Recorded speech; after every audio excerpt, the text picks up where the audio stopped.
Welcome to George's Garage. Fuck, I don't know what I'm doing. I think I know what I'm doing. This will be fine, right? Yeah, it'll be fine. Hey guys, what's going on? I got another project. This one's super fun. So, got a really good buddy of mine. His name's Zach. He lives here in town, and he's an accountant. And one day we were at his house, and he was like, "Oh man, you know, like they just did a big remodel of their house. It looks really beautiful, but it's like 99% of the way there, not fully finished." And he has this banister around the basement stairs that goes down, and it's kind of like in the center of their entranceway in their foyer. And he's like, "You think of an idea of like something cool to make this, because it's kind of like first thing you see in the house. It'd be cool if it was like a nice piece." And I was like, "I've got just the idea." And he's like, "Well, I'll do your taxes." I was like, "Shit, I'll do your banister."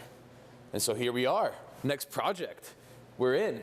And I'm pretty sure, yeah, haha, CRA, you can't touch the barter system. Goods and services exchanged by friends? That's not taxable, right? Or wait, is it? No, they can get, come on, you can tax the barter system? Is nothing sacred in this world anymore? Ah, shit. I am making a project for myself, and I plead the fifth. Look at these slabs. They're so gorgeous and so full of character. I'm super stoked for this project. Walnut is all the rage right now. It's so hot. Walnut's super hot. And I kind of started cleaning up the live edge, because you do want to debark these fully. Materials for this job are they're not a ton, but it's not nothing either. I think I picked the 3 slabs up, equaling 25 board feet for about just shy of 400 bucks. And the epoxy was another 300, and the dye was about 20 bucks. I'm using black metallic pigment, which is really gonna blend nicely and pop with the grain. All right, I'm gonna spare you this because there's literally nothing more boring than a dude sanding a chunk of walnut for like the next many hours. But with some movie magic, in the next couple seconds, I'm gonna show you what the next 4 hours of my life look like with some steezy slow-mo.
was doing there, I was basically just cutting out some wood and kind of making it look live edgy, even though I was cutting into the wood itself, because we're gonna miter the corners, and so I want to have the same thickness of wood and epoxy match the same thickness of wood and epoxy on the other piece when they come together in a corner.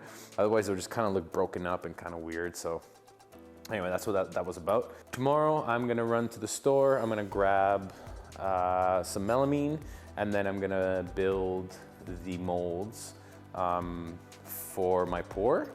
And then hopefully tomorrow by like the afternoon or whatever, we end up pouring the epoxy. This is just a little strip for me to visualize what it'll look like. So the cavity in there will be black and it will flow up to there.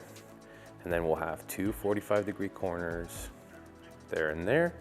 And then the other cavity on the other side will also be black, and it's gonna look really nice.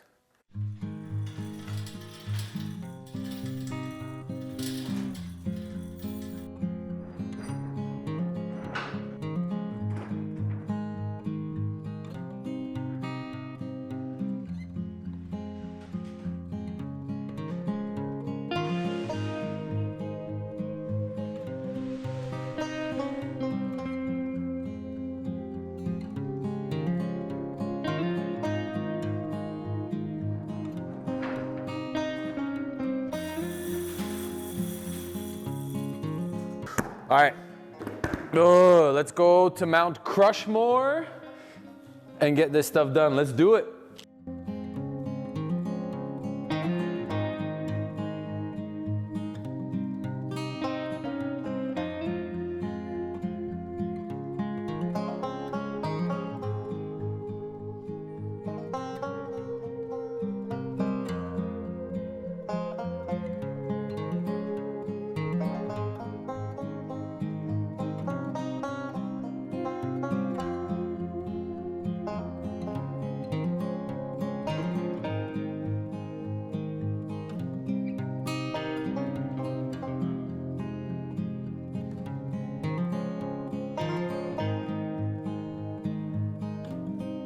The sun's starting to peek down and it's getting a little chilly. It's like minus 20 almost outside. But anyway, I got to this point. This is a really good point to be at. And basically I've cut out every single piece for my molds. And I was gonna pour today, but then it was really cold. And my shop is heated, like I'm in a t-shirt right now, but I'm also at 120 beats per minute because I've been running around like a moron. Happy to be alive. Let's get it done.